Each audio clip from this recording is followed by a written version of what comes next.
Sherry, We're good. It's on. there's some heat on in here. You want me to turn it off?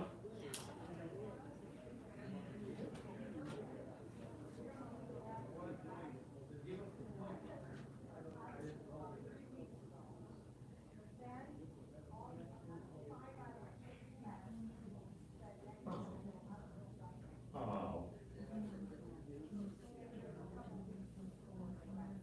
Yeah.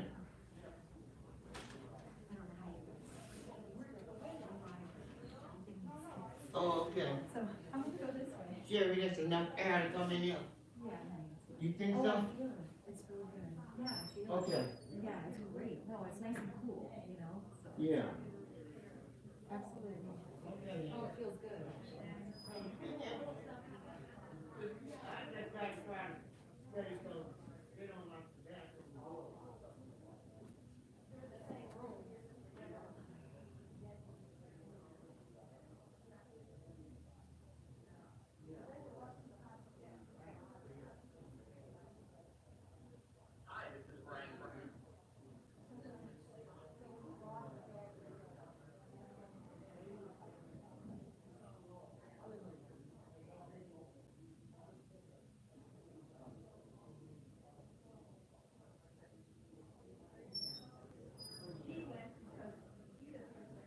I heard you did meet Mitch Dan. Yeah. Did you know him before or not? We talked about it, I forgot.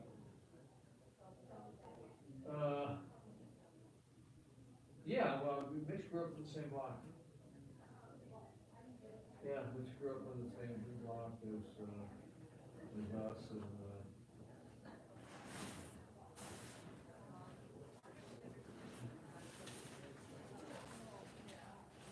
yeah. Hard to concentrate on all this. It's all right. Yeah, no, I saw Mitch and, Mitch was younger than back when I was. Mitch is mine. Except for my Jack there. No, that's it. Relax. No, you said.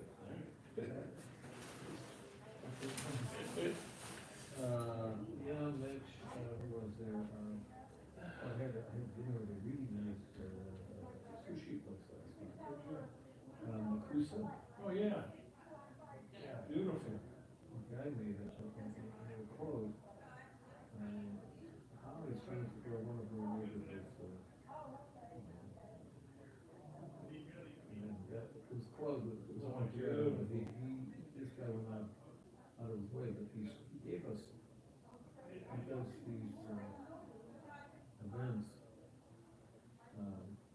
at country clubs, and he had this $500 bottle of tequila, and he poured us full glasses, they're glasses, didn't charge us. Wow, man, and we had some other stuff. You're here to tell the tale. Oh, God, and we had this too, which was pretty cool. Just I bought the bottle. I don't know. Phenomenal sake. Everything was there.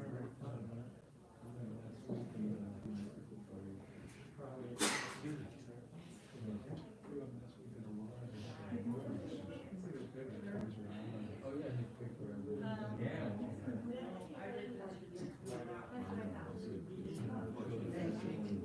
Yeah.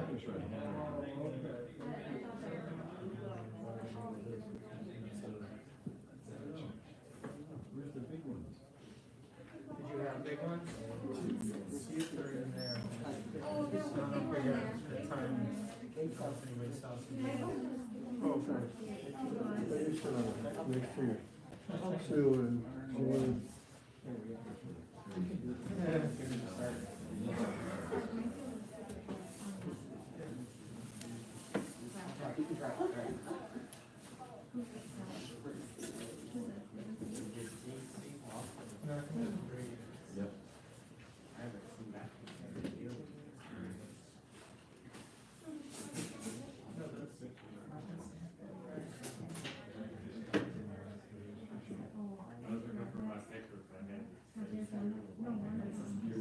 And thing for the food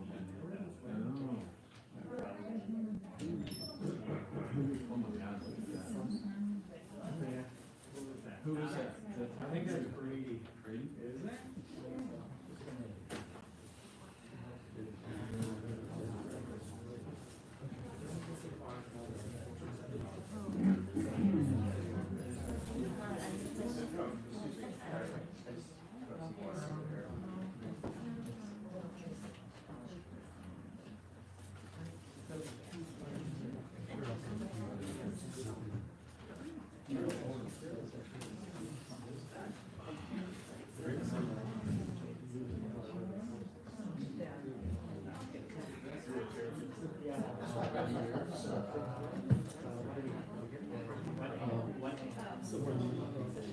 Whenever I find. Be near it. How are you?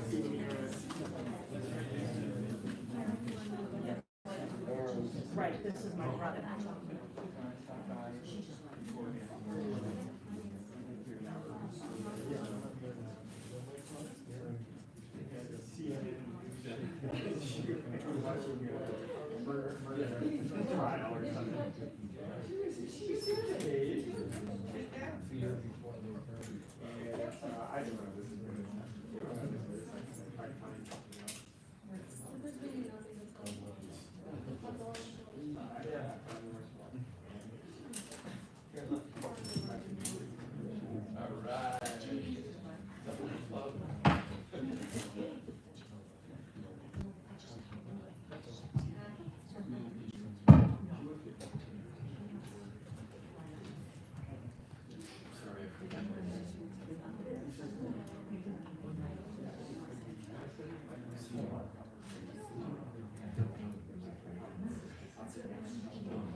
Yes.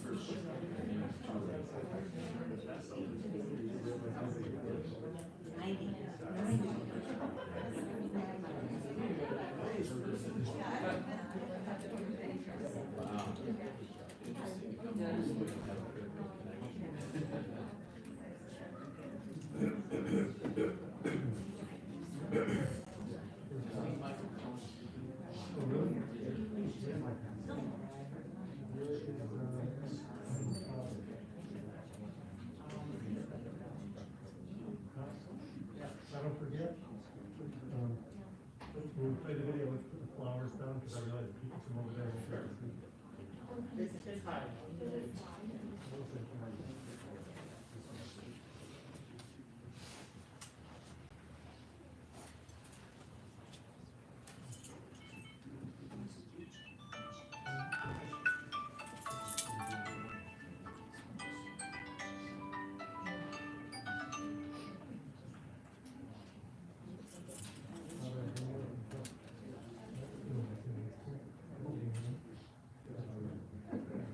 Ladies and gentlemen, our services are about to begin. May I please ask if you have a cell phone, could you please put that into silent mode at this time? Thank you very much. Conducting our services today is Rabbi Chaplain Dovi Grossman.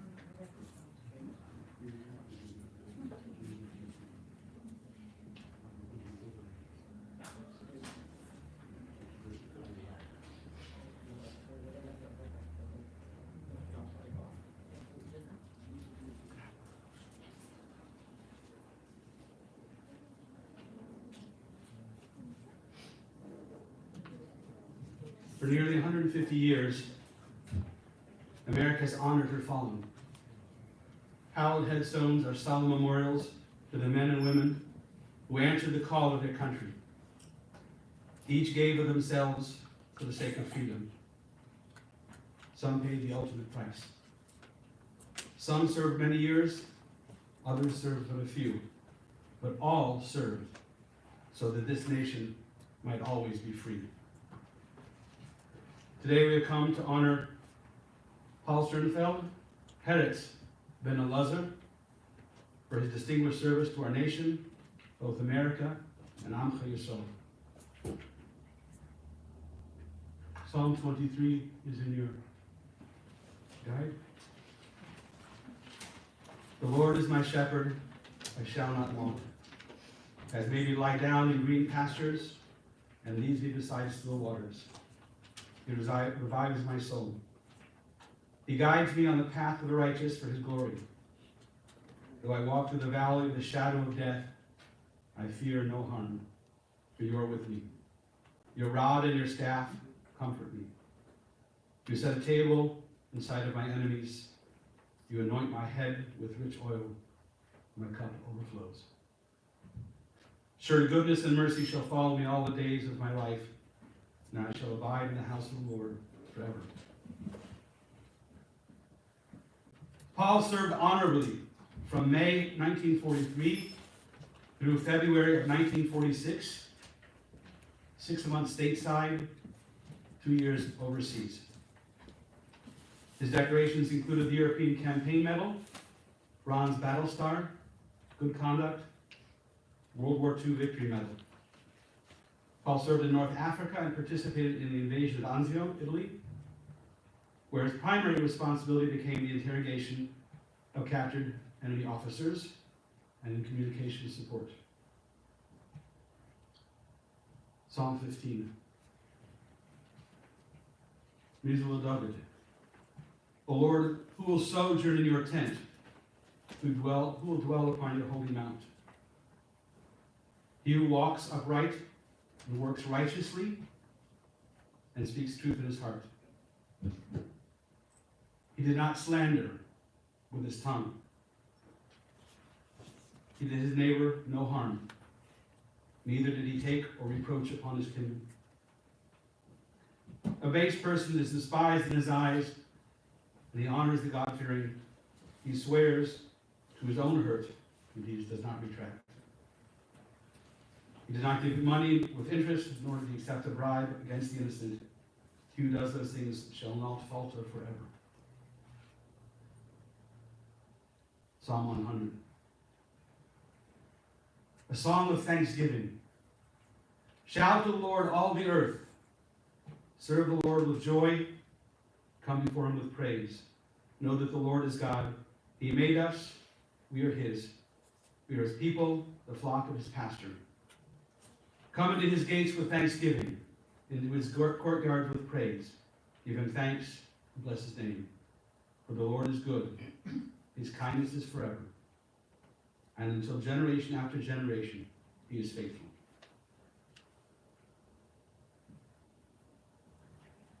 For some family thoughts and words, this Michael come up. Thank you, Rabbi Grossman. A real friend of the family for these last 6 months. I'll tell you the story a little later about that.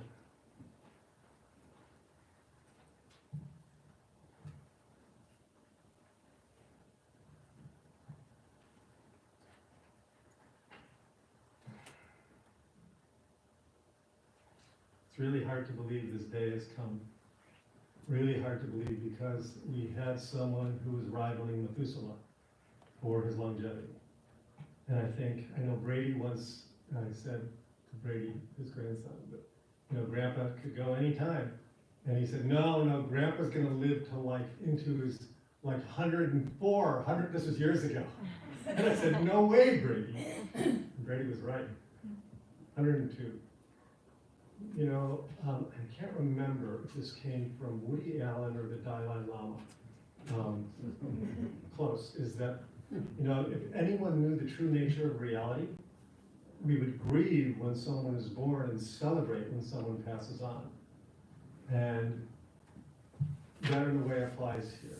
Although maybe I'll modify it a little bit. I think we should celebrate when someone is born and we should celebrate when someone passes on. And even though, there's obviously grief and sadness at the passing of the amazing Paul Sternfeld, we all know I have to separate my own feelings from his. For him, this is a total relief to finally get out of this body which was so ready to go. But there's still a disbelief because ever since he passed on Sunday, I'm overwhelmed with just the preparations for this, and it's just taking the next step, and then now it's here, and he's here. And really, there was a feeling for many of us in our family at least, that Paul, who was I'm sorry if I have to use a biblical reference, our rock and our redeemer. He was like the rock of the family. He never faltered, never wavered. And so there's a disbelief that something could take him out. As I wrote in the obituary, Holocaust didn't take him out. Dangerous service in World War II didn't take him out. And then a germ took him out, even though, as I said, there's such a thing, immaculate conception, which happened to, we've heard that term. He had immaculate infection because there was no way for him to get this virus that we could possibly see. So in the mixture of grief and celebration, I just happened, my main reference source, with Facebook this morning, I saw a beautiful quote. It said, "The work of the mature person is to carry grief on one hand and gratitude in the other, and to be stretched large by that opposition.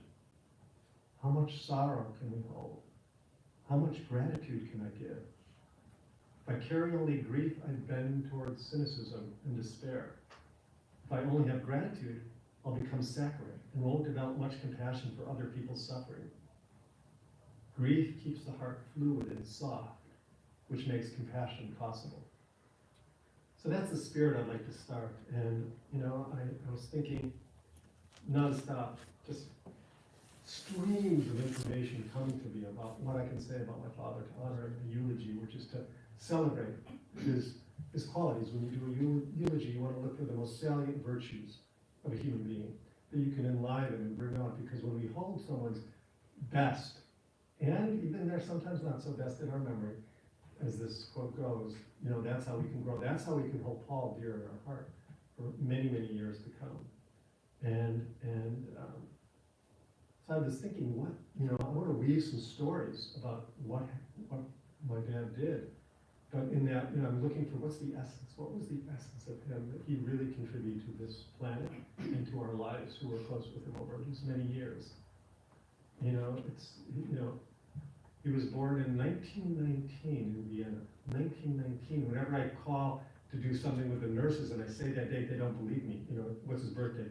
9/23/19. They go, what? And you know, it's interesting that a global pandemic was happening when he was born. That's when the Spanish flu was taking over the world. You know, much more severe than this. And now here is, you know, full circle coming around. You know, in Vienna, he was born to a very cultured and affluent family in Vienna, and life was very good, even though they went through a Great Depression there as well. Vienna was just at the end of Fin de Siècle Vienna, which was the cultural center of Europe after World War I. It had been eclipsed a little bit by the rest of Europe, by Paris, but still Vienna, and the Jewish community in Vienna was assimilated, well-to-do. They added so much to the cultural life of the city, and our family, especially my grandmother's side, Sidonie, and grandfather Ludwig, and the whole Sonic family, it was if you saw the movie Woman in Gold with Helen Mirren, maybe not quite as affluent as that, but along those lines, we had a really good life in Vienna. We had an art gallery in there and so on. And my dad was very active in the Boy Scouts, attended the World Jamboree, and then became very active in socialist politics, which is something I can't leave out. We're not supposed to talk about politics at a funeral, but he was left of left. He was really active in socialist politics. When he came to this country, he voted Workers' Socialist Party for years, even during the McCarthy era. So one of the things that he did back then, which I should mention, is that, you know, at that time, just like we have now, the people growing up in Jewish households became businessmen, lawyers, doctors, just like here. He, because of his socialist leanings, wanted to be a worker. He wanted to be a tradesman, and that was a political statement of his. And he went to trade school and then later became an engineer. But that actually was a big payoff for him, because he learned these technical skills that really were valuable when he came here. But that just gives you a flavor of his upbringing. But all that really was shattered, you know, and it's so interesting timing-wise. Kristallnacht is yesterday and today. Yes. And you know, what he went through, that, you know, I got him to talk about it later, that was, could you imagine living in this affluent, abundant community? They had many friends, both Gentile and non-Gentile and Jewish. They were very assimilated. Overnight, their business was taken away. They were made into, just brutalized. I mean, he once told me he was beaten up every day for months at a time. And just from his people that you knew, that you grew up with. And I mean, it was obviously scarred him deeply, and it was very traumatic. And luckily he made it out, barely, mainly because his brother Ernst got out earlier, because he had already finished his medical degree, so someone would sign for it, someone who was a doctor. And then Ernst got him out, and he came to Chicago. And he came here, as he said, we debate the amount, but it was $10 or $5. He came to Chicago, didn't know almost anyone. His brother was here, then left. He was alone in Chicago, spoke English probably as well as I speak German, which is not that great, and just started a life. You know, he said that actually was harder, the loneliness. He didn't even know whether he would ever see his parents again. They didn't get out for another year, but just the aloneness and emptiness of being all alone. Just imagine yourself going to, like, dropped off in Bolivia with 10 pesos and not speaking Spanish. Just imagine what you have to do to toughen up and be so strong and so, like, the willpower to survive that. And I think that's some of the story that I wanted to weave is that, just what it took for him to create this life. I mean, my dad is known for his toughness and his hardness and his stability and his just coherence and just his willpower, just ridiculous willpower. And that's what I want to take us through, just because, you know, he did have to create this outer shell of toughness and hardness to survive. And, you know, he didn't show much softness and vulnerability, as Karen and I, growing up in the household, can attest to. When we were younger, you know, he was hard. He was hard. I mean, and just, I think it had both good and bad effects on me, you know. But, you know, luckily when, and then there was that whole scene I didn't mention about the whole war, which Rabbi Grossman, just to finally come here, and then he chose to enlist because he was a skilled tradesman. They needed him in the factories here for developing armor, you know, that was needed. But he actually chose to enlist. He ended up being part of the Ritchie Boys, which were the ones who were all the Jewish and Italian immigrants who became trained to fight against the Nazis using their German or Italian speaking ability. So there was another group in Camp Crowder where he was from, which was identical to the Ritchie Boys. And there's a book about them. Essentially, every bit of intelligence information in World War II that turned the tides of war came from the Ritchie Boys and the Camp Crowder crew, meaning their intelligence saved the Allies, but seriously. And my dad was a part of that earlier on. And then later in the war, you know, he was, as you said, interrogating German officers, also behind enemy lines activities. I mean, he tells me the story, a great story, where he went out behind enemy lines and he had to come back. He had, of course, heavy Viennese accent, which he had his entire life for 80 years. And they would say, soldier, you know, where are you from? Chicago. Who's the star pitcher of the Cubs? He didn't know what a Cub was. You know, so it was tough. Luckily, when he came back to Chicago, there was a group of German and Austrian immigrants that coalesced. And it was the Center Sport Club, and then it coalesced into Temple Ezra. And the women gathered around because he played semi-pro soccer with Accor. I wrote this in the obituary, I'll go through it quickly. But four families really bonded. That was the Sheckmans, the Kahns, the Blooms, and the Sternfelds. We were the only Austrians of the three other German families, but we didn't hold it against them. Except when it came time to eating, because the Viennese food was way better. You know, then he met my mom, who was part of that gang, who was very, you know, who passed away. My dad lived to 102, she lived to 47.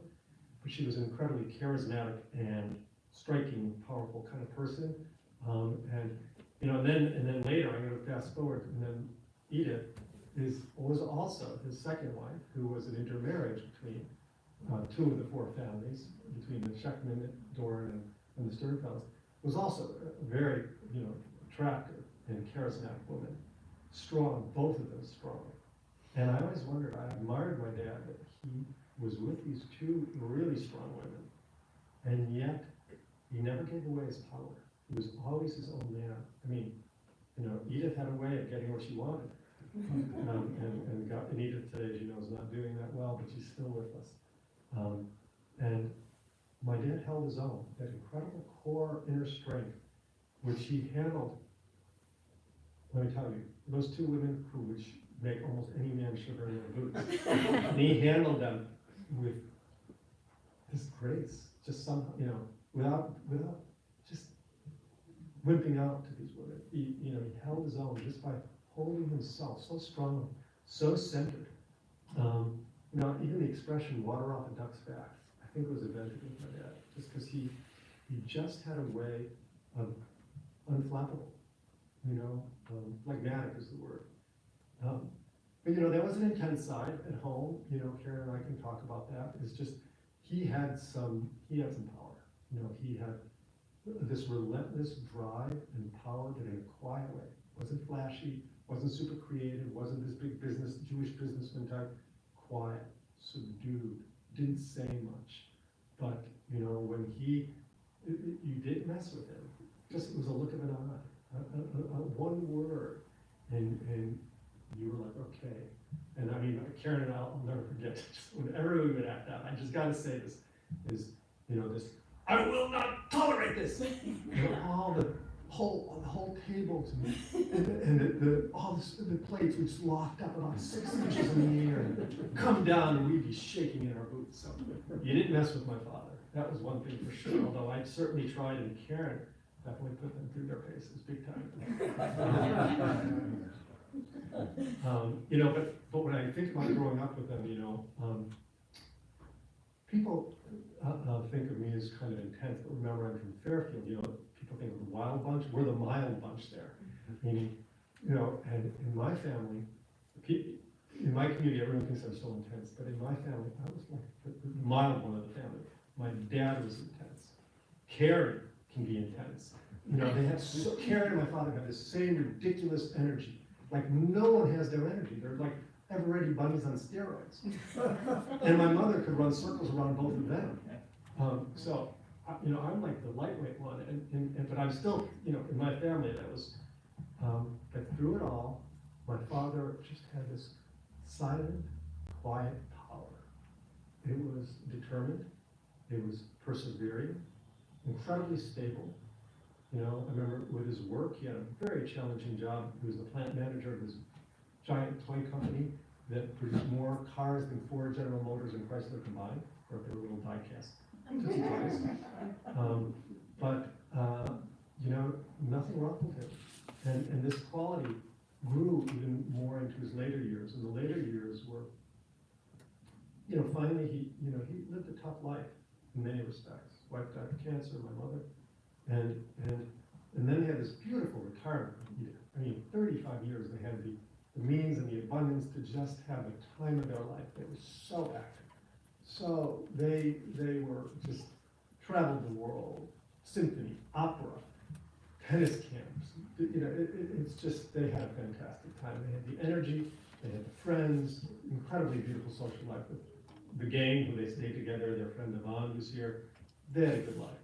And once again, it was beautiful to see, and we had many celebrations along that line. But you know, when I tried to wrap this up, he had this. I was thinking of the word to describe it. It was like an interesting kind of weird combination of like a stoic hedonist. He enjoyed life to the full, but he was so stoic, and it was stable grace, and you liked, there was a silence about it. Even though he definitely was not a religious man for sure, not a spiritual man really, but there was this spiritual depth in his simplicity and silence and stability, which was very attractive. Everyone felt good around him. In his later years, he finally opened up. I remember one time I said to him, "Dad, I'm like you. I hardly ever cry. I never saw him cry growing up." And I said, "I cry maybe once every 5 years." And he goes, "So much?" But in the end, he really, I would say, became a softie. These last, you know, I was wondering, why did he live these last 2 or 3 years? He was so ready to be done at 100. You know, that was his desire. I want to live to 100 and see Trump defeated. He got 100, Trump's defeated, he's good. He ends up in the hospital, and he said, "Michael, find me an exit strategy." You know, a mild heart attack, he had pneumonia, and he survives. And I said, "Dad, why didn't you go?" And he goes, "Well, half of me wants to go, and half of me wants to stay. So I'm undecided, I'm still here."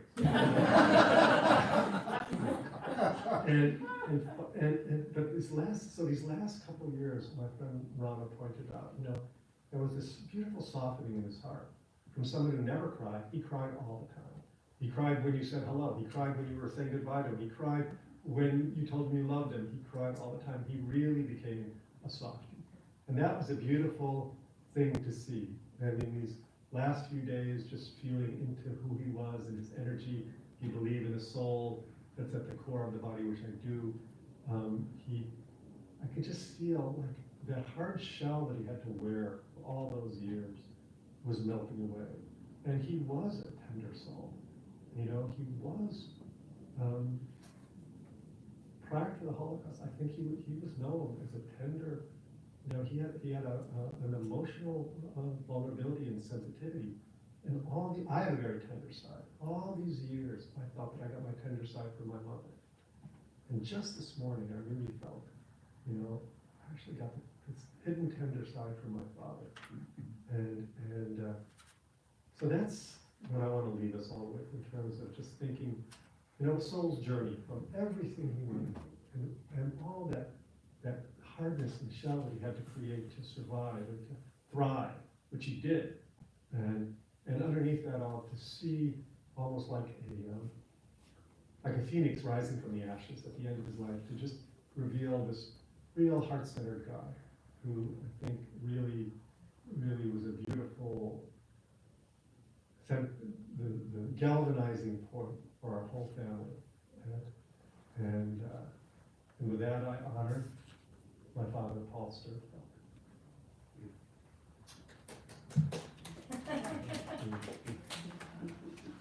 So, we are, that wasn't too bad. 18 minutes. It's going to be good for a TED Talk. So at this point, I'd like to open it up. I'd ask, you know, this is a small gathering. I'd like to open it up to people from our family to share thoughts, feelings, aspirations, anything. I know Karen never speaks, and she actually kicked into gear and actually wrote something this morning, so I'd like to ask you to come up here.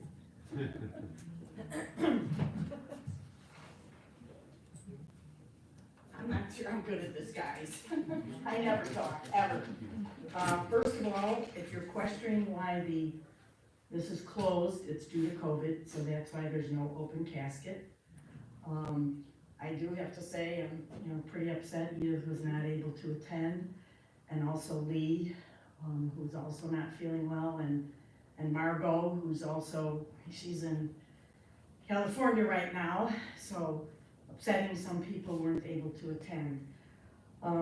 First thing I did last night was check how many people make it over 100. 1%.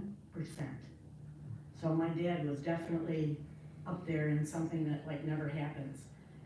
And I also Googled what's in common with people that are over 100 to stay positive. The habits and surroundings of centurions vary from country to country, but the one specific thing they have in common is their positivity. When difficult situations arise, whether it's the death of a loved one or illness, they're resilient, they adapt, and they stay optimistic. Unfortunately, the last couple of years, my father has been more negative, but that's only because I don't think he wanted to live after 100. My father's zest for life and having a love of outdoors, as well as everybody knows he was an avid water skier, snow skier, was in a tennis league, up in his 90s, swimmer, and everybody knows these are all the things that I love. I mean, my dad and I were always in the pool together. Boating, our love for boating, which everybody knows, I'm in a boating club, I own a boat. My parents, I'll never forget, my girlfriend brought this up to me yesterday, that a couple years, when they're in their early 90s, it's like I said to her, I can't find anyone to go boating, and there's Dad and Edith, we'll come. I couldn't find any friends, but my 90-year-old parents would come on the boat. Their love for dancing, they were always dancing. But love for flowers, my dad always had flowers. The love for music, one thing that we forgot to mention, my brother did mention they had, season tickets to the opera and the symphony, and up until in the early 90s, going to Ravinia, that was their thing, so they loved music. Chocolate, my dad loved chocolate. I wish I didn't love chocolate as much. I could use a couple less chocolate chip cookies, okay? And traveling, they traveled the world, they've been all over. He was admired for his athletic ability, and I'm definitely my father's daughter, because all the things that I just mentioned above are things that, I really enjoy doing as much as my father. My dad always said, you gotta keep in shape, you have to keep your body moving. They also led a very active social life. I'll never forget, I called Mary Jane one time and I visited my parents in Florida to spend time with them, and I called Mary Jane, it's like, my parents are out booked the whole time, they only left like one evening for me to see them. They were just so busy with friends and family and their tennis league. And my dad also loved to watch sports, as well as doing them. They had a great life, full of friends, many were in their tennis leagues. And my father, as I mentioned, I showed some of you, this building is dedicated to my father as well as other people, and they were great donors for this building. And he was very active in the cemetery, a lot of my family's in here. He was also admired and had a fulfilled life, even though many hardships in his earlier years because of the Holocaust. As many of you know, or some of you know, that Steven Spielberg did a whole thing of the survivors of the Holocaust, and both my parents are in there. I actually have a tape that Steven Spielberg, gave us, showing the archives of all the Holocaust survivors, and as mentioned, my parents being one of them. I'm often cold and rude and inappropriate sometimes and say the wrong things at certain times. How everybody knows that I value friendships a lot. Thanks for all of you friends that have shown up here, and thanks for listening to me vent all these years, for the parents. I mean, you figure, God, when are parents, how could they live this long, And a lot of people, don't like Facebook, but as you know, my brother, if you're wondering who wrote that gorgeous obituary with all the documentation of a lot of things he mentioned, that was my brother.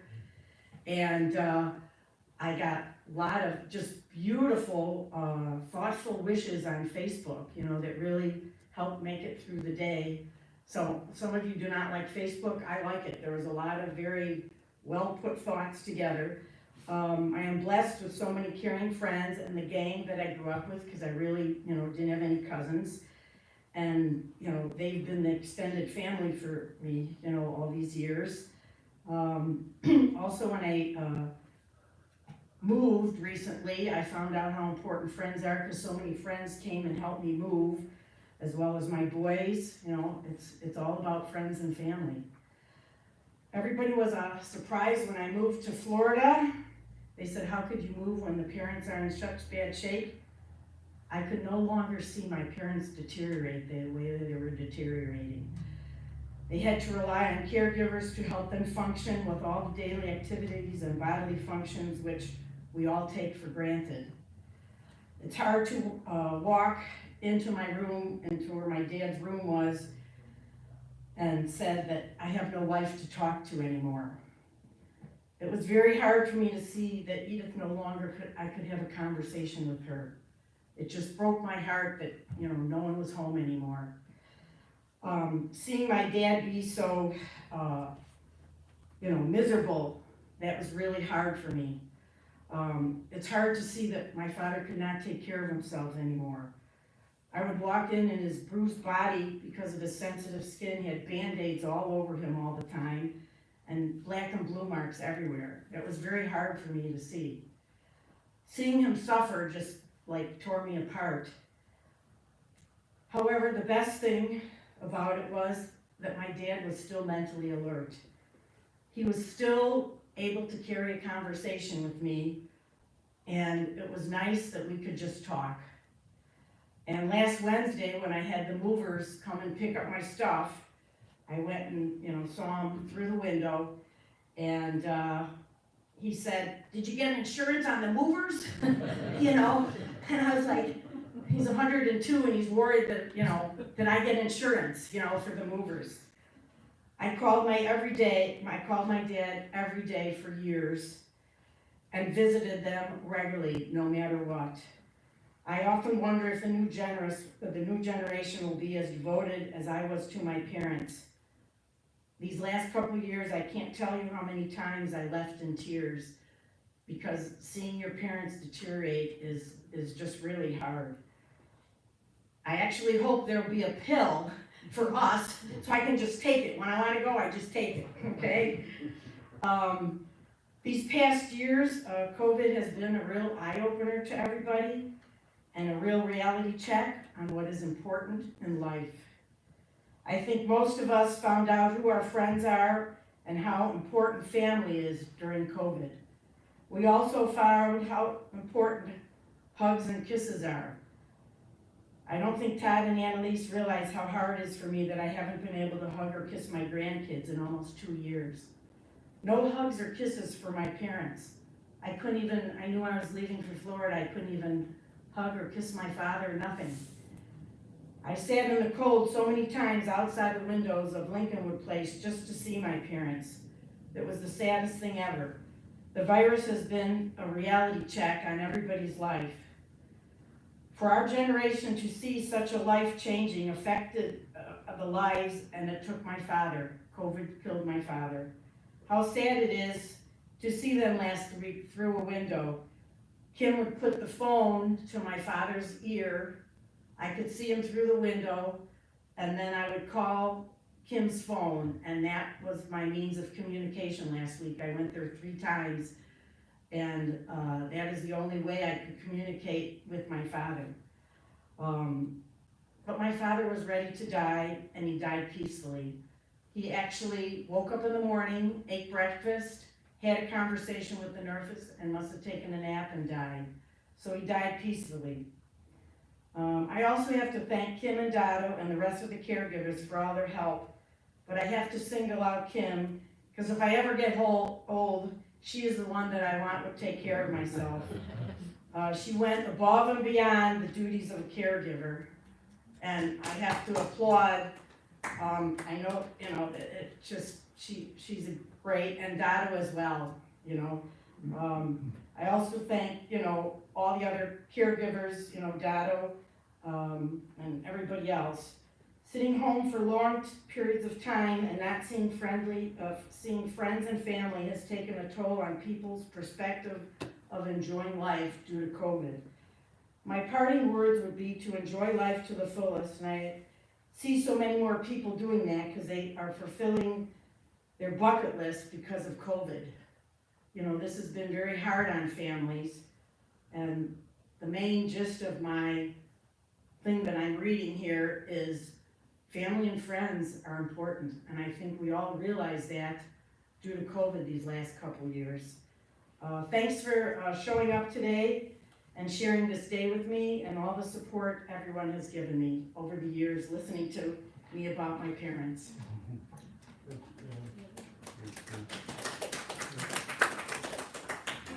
So, I want to just invite, it's great, that's the first time I've ever heard Karen give a talk.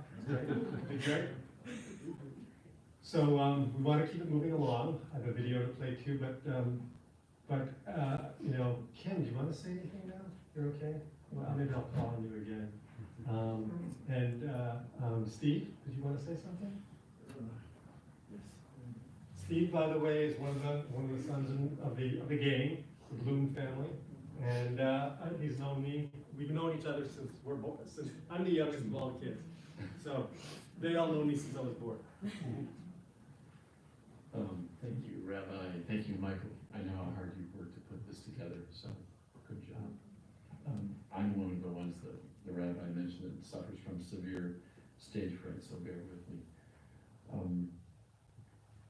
Jeanette, my sister, and I send our love to all of you, our cousins and extended family, but in particular, we think about Lee and Edith and Margot. And Jeanette unfortunately could not be here. She took this very hard. She was deeply saddened by Paul's passing, as we all were. And she's very sorry she can't be here in person. I know she's hopefully watching live. Hi, Jeanette. She had spent a week or so babysitting her beautiful grandchildren, Michael's kids, and she picked up a very bad, nasty cold. And so she did the right thing and she went home and she's healing. But she did leave me with some words, which I'm about to read. So she says, from Jeanette, Stephen and I knew Paul all our lives, so it's hard to realize that we won't see him anymore. He was the last man standing of the core group of 4 families and a larger group of European immigrants who forged a strong bond in Chicago post-World War II and provided a solid foundation for their children. I remember his super athleticism and most of all, his mental acuity to the end. And although he and my mother, Anita, were sometimes frenemies, and there I have to digress, because I don't remember if Paul's feelings about heaven and God and universal consciousness, but if there, yeah, so I'm thinking, you know, it makes me laugh. If there is a heaven, certainly Paul is up there, but the thought of him getting up there and getting greeted by Anita kind of blows me away. But, you know, there's Anita Bloom. So my feeling is that it really is heaven, that they're getting along, and that Anita greeted him with a hot bowl of matzo ball soup. So, but to go back to Jeanette's thoughts, yeah, although he and my mother Anita were sometimes frenemies, their common bond and the love that existed between the families has endured and carries on amongst their children, the cousins of my generation. He will be greatly missed. So, this is where the stage fright comes in. I don't know if I have a lot more to add, but with Paul's passing, on Tuesday, I had a morning meeting. I still do a little bit of consulting with the financial services company that I've been working with. And I was in a meeting, and the people that I'm working with are kids. You know, they're like in their 30s and 20s, and I'm one of the older people in the company, so they call me Pop, and I call them kids. And so I said to them, you know, I won't be around, available on Tuesday, was it Wednesday and Thursday, because I'm going to the funeral of a 102-year-old man. And just, you know, how well I can convey this, just spontaneously I thought about Paul. I thought about these kids, and most of them, you know, mostly white, nary a Jew among them, mostly rural Iowa, and what they went through and how they've grown up in their lives and how we grew up in our lives, and contrast that with what Paul, my father, and this core group of special people went through. And so I just said, you know what, I'm gonna offer a little more. So I told them the story. You know, the story that we all knew, that group fleeing from Germany and Austria and coming to America. And we all know that story. And so I went into some detail, and they were kind of blown away by it. But it was more about what I was feeling. And it was a sense of pride that I could tell that story, that I was a child of these people, that I could be part of that story. And that I just felt, I really felt grateful that we were affected by this core group of people. In what they endured, their courage, their strength, their sense of survival, their creativity, their sense of self-worth. And I know I've felt this before, but at that point, and I think this was all spurred by Paul's passing, I'm really grateful that as a child of, you know, Walter and Anita and you guys, that we were influenced by that. And Paul was certainly at the center of all of that.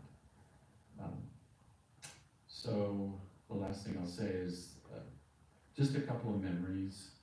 A lot of them, somehow I started thinking about the Birchwood house, which I thought was wasn't it like a Jetson's house? It was so modern, it was so tall and so healthy, you know?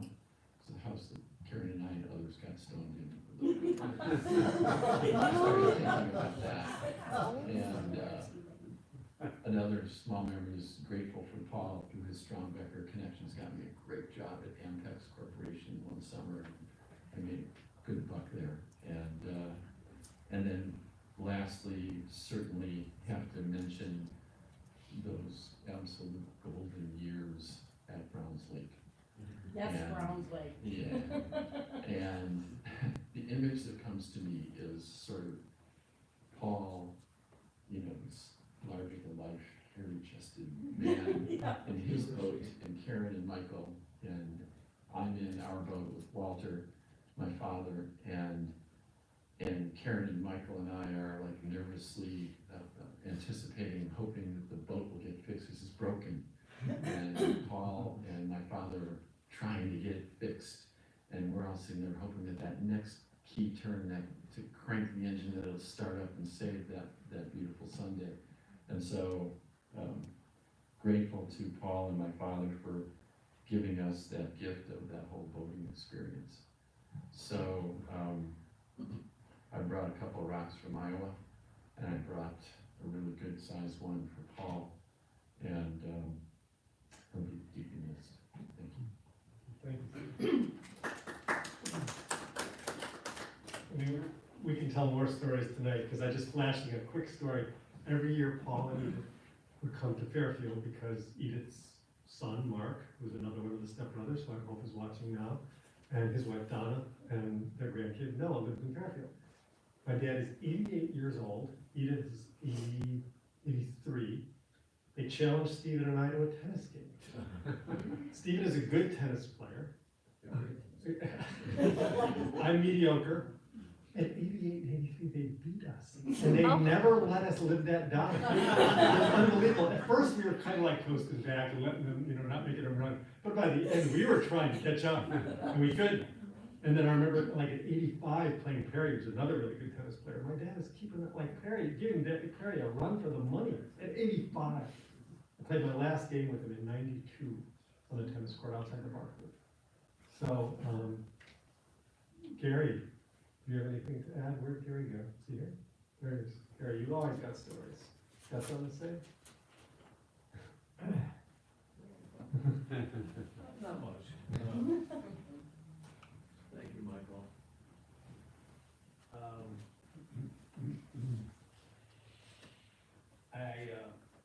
I think the words that we heard today cover so much beauty of the Sternfeld family, and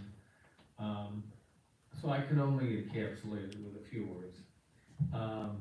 First of all, whenever the crew, which is what we called us, the kids called us, I think our parents called it the crew, we called ourselves Palsy Wellsies, a made up song, but it was, there was something so special about the summer days when we would gather with whoever had grandparents and parents and us kids, and we would wander to Montrose Beach or to the other venues that we frequented, which was the Schechtman basement on Sawyer Street, the home on Sealy where Karen and Michael grew up, which was also a pre-Jetson experience.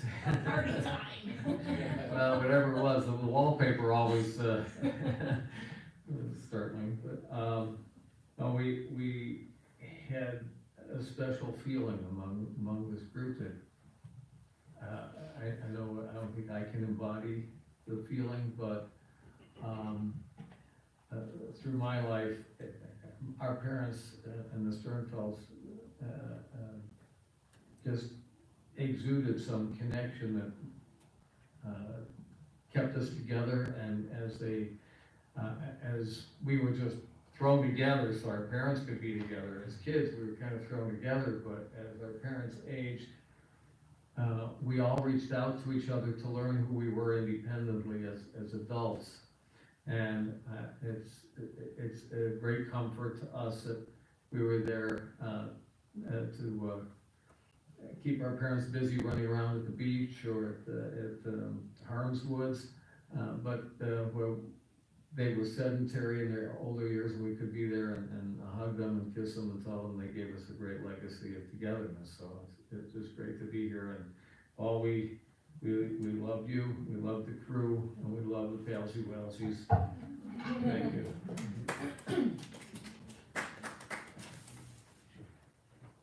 So I'm gonna invite, without even going back up, I'm gonna invite Craig, which is Edith's son and one of my stepbrothers, who's also a rock of the family.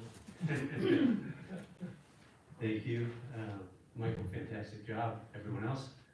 I know we're pressed for time, so I just wanted to expand a little bit on what Michael, or maybe something Michael didn't mention. Yes, Paul was very stoic, and certainly was the rock of the family, but he was also selfless, and cared more about others being happy, and other people and their needs than he did about himself. And that's such a rare, it's a gift, it really is. I mean, I remember 40 plus years ago, when I moved to California, I knew how my mother would react. And I went to Paul and said, you gotta help me with this. and Paul was like, and also, he would be bearing the brunt of it. I mean, I'd be gone.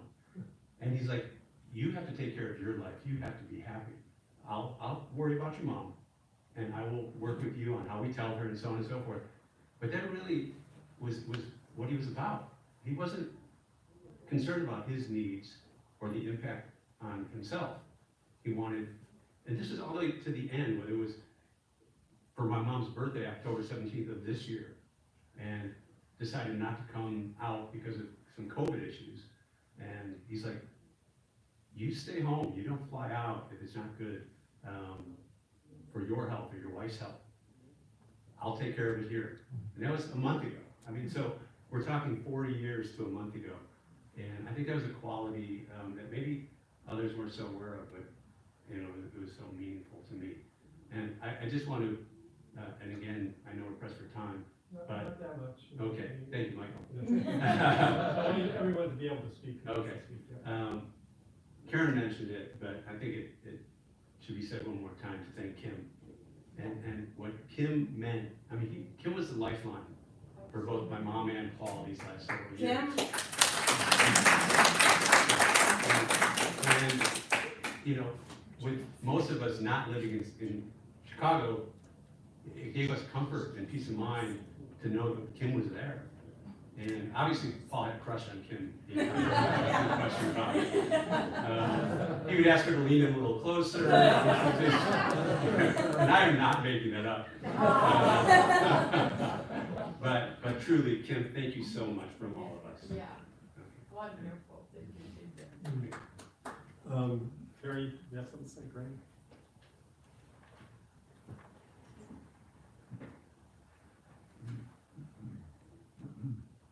Hello, I'm Perry, one of Paul's, yes, I would say we talked about the crew.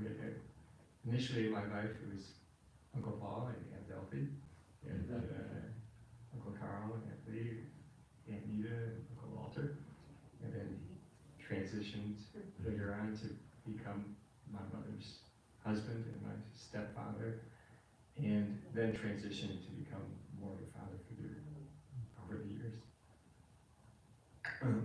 I do want to say, let me focus on this two things. One, how great a husband he was, and how great a father, stepfather he was. When he and my mom first got married, she had gone through a bad period of her life, losing two husbands and her best friend to cancer, and to heart attack cancer within a few years. I actually tell this story to friends of mine who are psychologists and counselors, and have friends who are going through hard times. I said, let me tell you about my mother's hard time, and recount the years from like 1970 to 1974 or 5. And I said, and then she married her best friend's husband, and they've been happy together. I would then say for 30 years, for 35 years, for 40 years, 45 45 years, right? 43, yeah. 43. And as Craig said, we all moved out of town except for Steve, and we depended on Paul to be there as a rock for my mother and take care of her and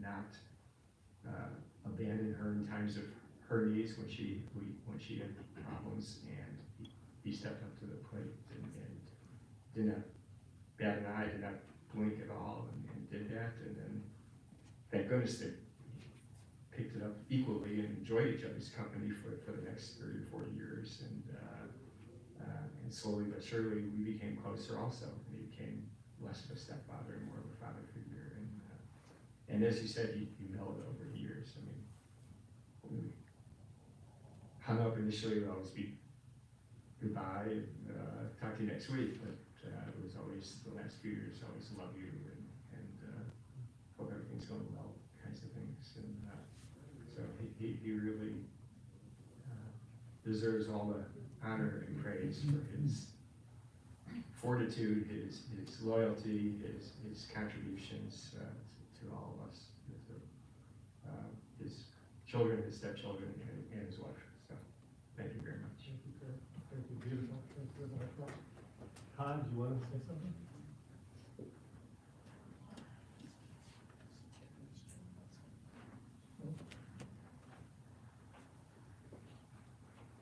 Quick before I get in my head.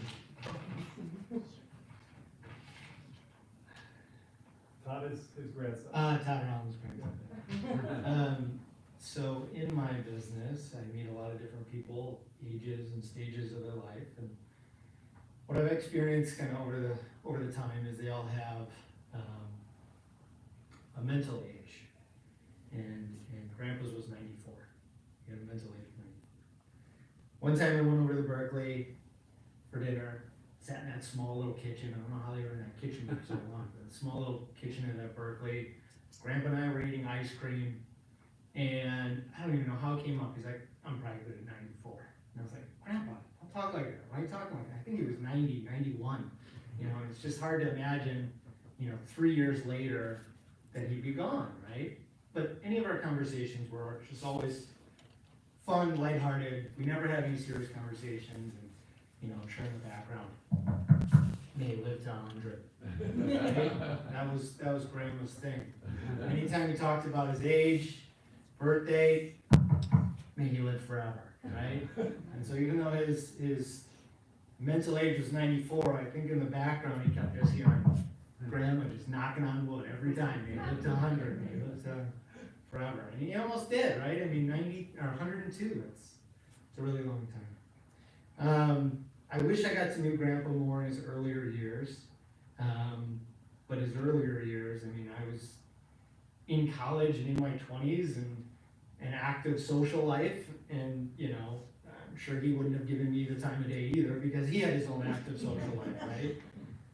But somehow after Steve Dorn's passing, that was kind of his breakfast buddy, and it's like, all right, we'll have breakfast with him. So I think once a week I would go over there and have breakfast with him, and it's funny, clever, witty. There's just something about him, and everybody said it today. There's just something there, and my mom mentioned it, and he just never complained. The wait staff, I mean, the food sucked. He hated it. It was the same every time, and especially towards the end, everyone's reheating it in the microwave, and he complains like, yeah, it's bad, and that's like the end of it, So having that positive attitude, I think definitely was there. I mean, I could only imagine what he was like in his 70s, in his younger years, in 70. But I was like barely even born in the 70s. I couldn't get to know. But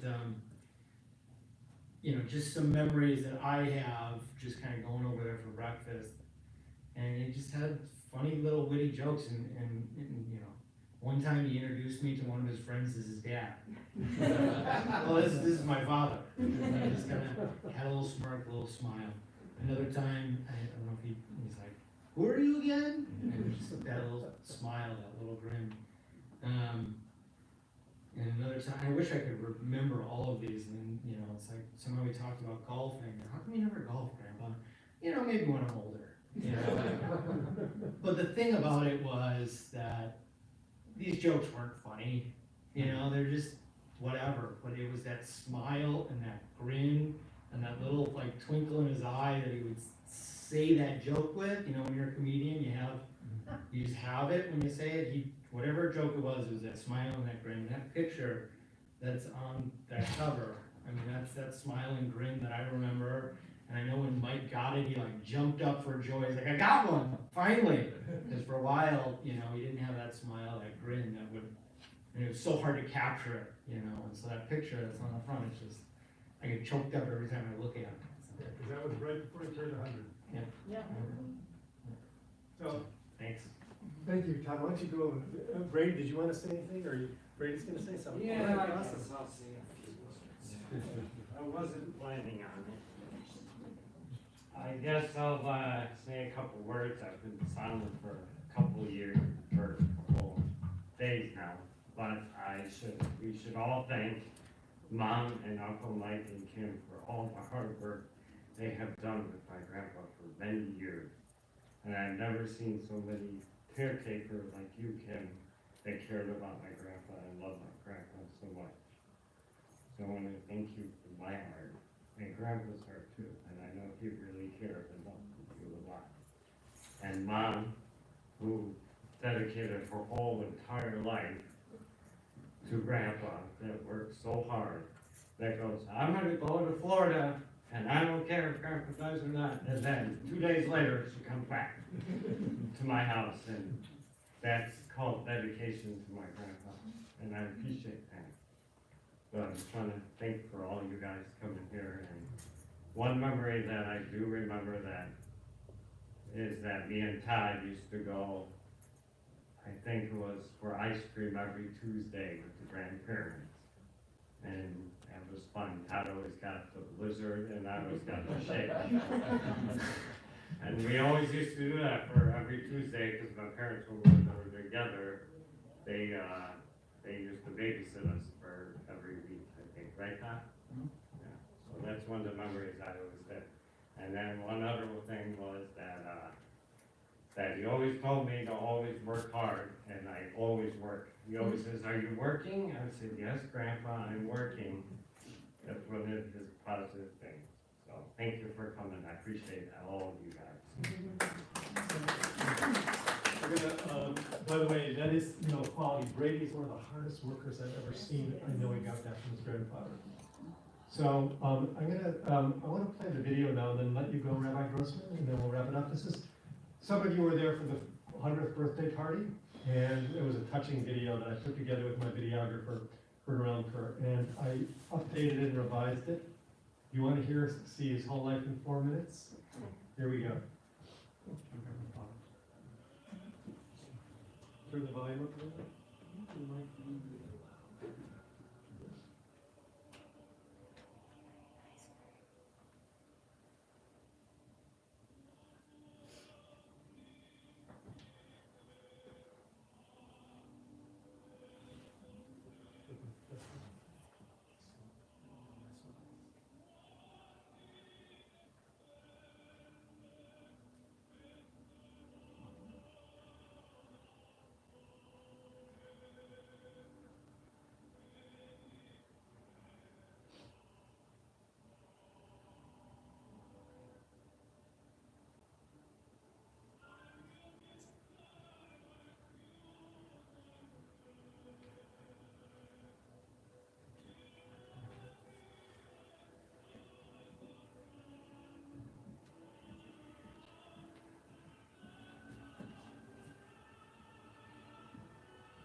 It's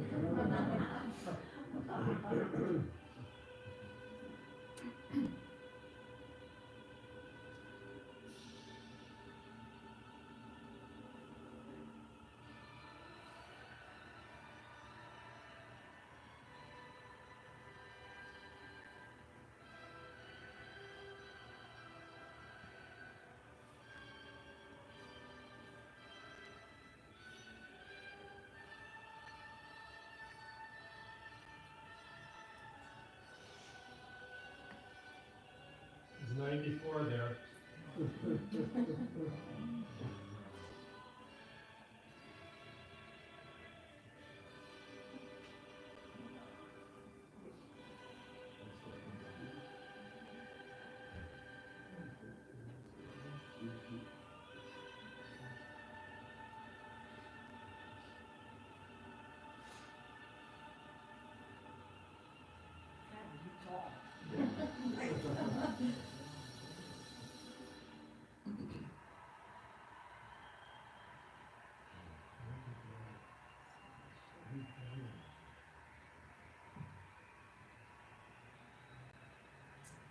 You took them to the symphony, what, 2 years ago? Yeah. We took them to the end of symphony 2 years ago.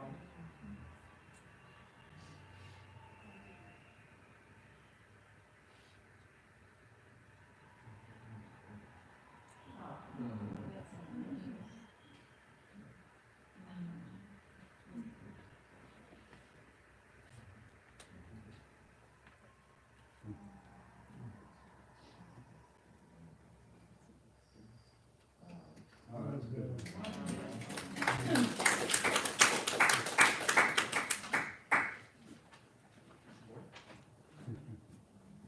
We have credits. Okay. That's good. So I thought that the volume was good before, but anyway, you can turn the lights on. So we could go on for a long time, but I think it's time to wrap up to go to the graveside because the color guard's waiting.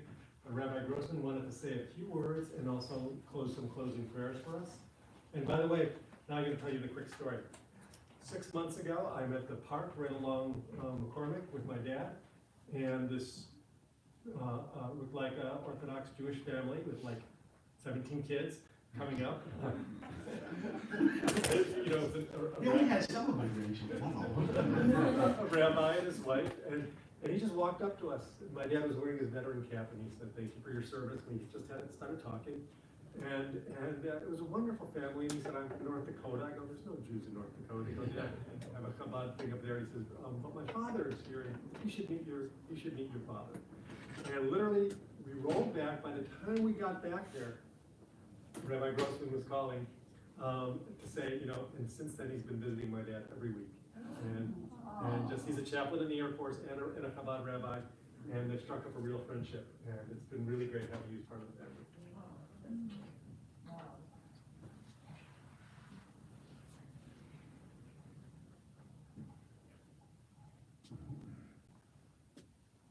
I want to say thank you. I feel like a Johnny come lately. You know, we've been together for over half a century. So I appreciate being included. You ever read a really good book that was really gripping, and at some point you had to just stop and go to the last chapter to make sure that you could actually get through this? That's what I was thinking about this morning. Today's Kristallnacht. I was thinking about Paul as a teenager, what that was like. And I thought, if he could be here today, I don't mean like that. If he could see then where he is now, 102, family, I think it would have been easier. And for me, that's what these visits were about.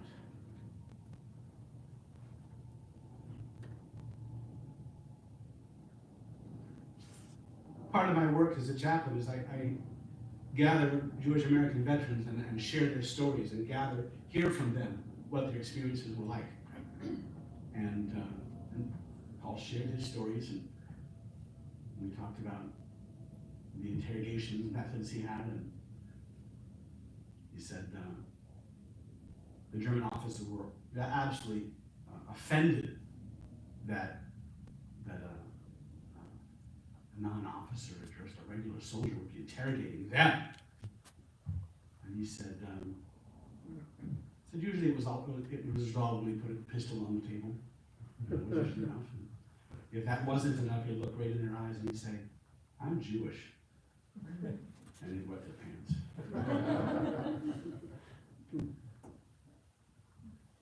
But Pirkei Avos, the Ethics of Our Fathers, says that, has a thing about at each stage of life, right? And it says that when it comes to age of 100, it says, gone from the world. And I think part of our visits was my opportunity to tap into that. He just wasn't fazed. Part of my family comes from down south. We have a concept called Sternfeld. Just come, sit, talk or not talk, or share a story or two, or a laugh.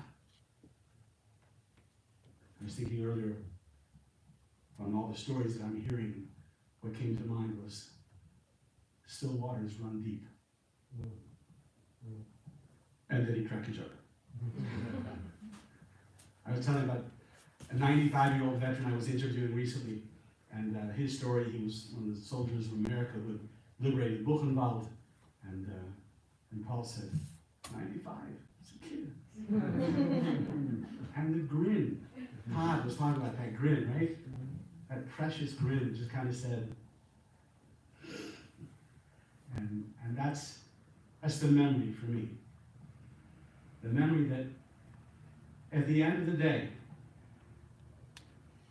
Am Yisrael, the Jewish people, we're going to be here.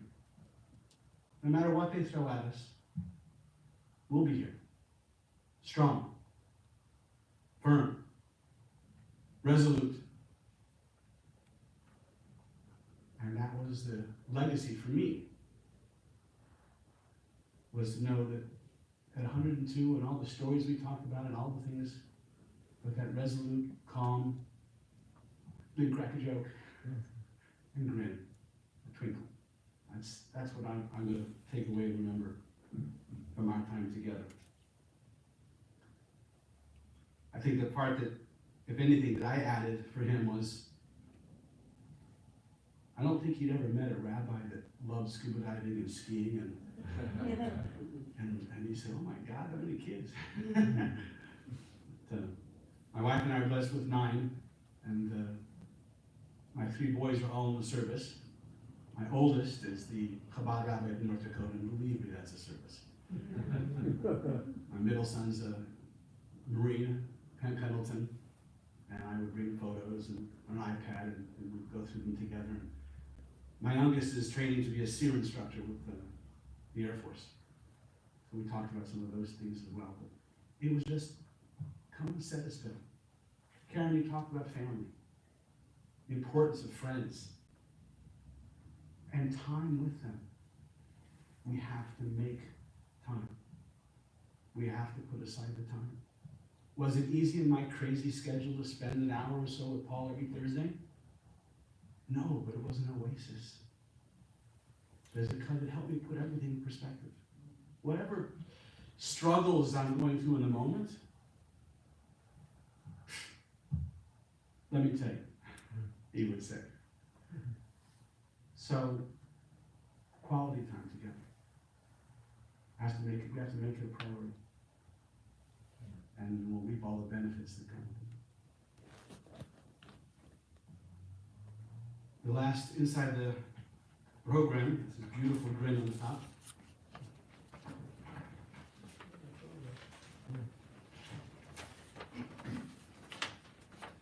We have some extras for the program.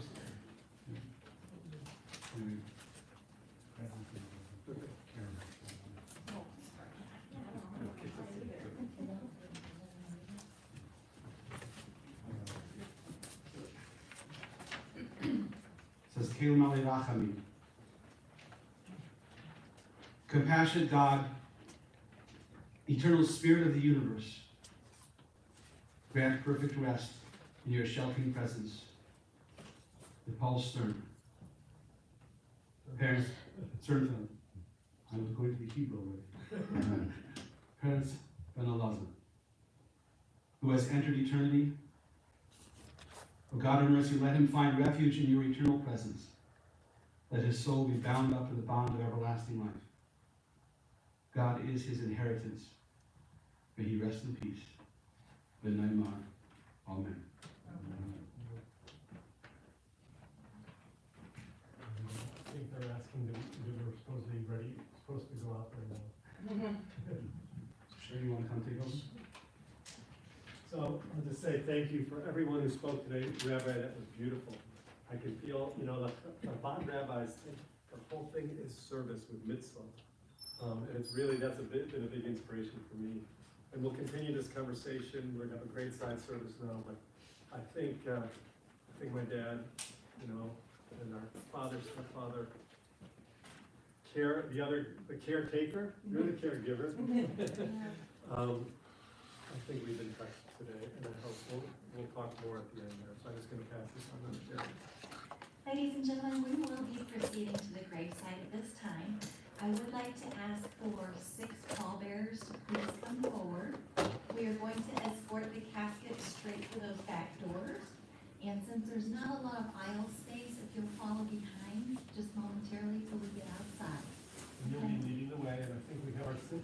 And when we're done, we are having lunch or dinner at Jameson's, and everybody who is here today is welcome to come. Is Alex here? Yeah. Okay, Alex, you're one of the pall bearers. You want to call hers out here? She said the step forward. Bathroom?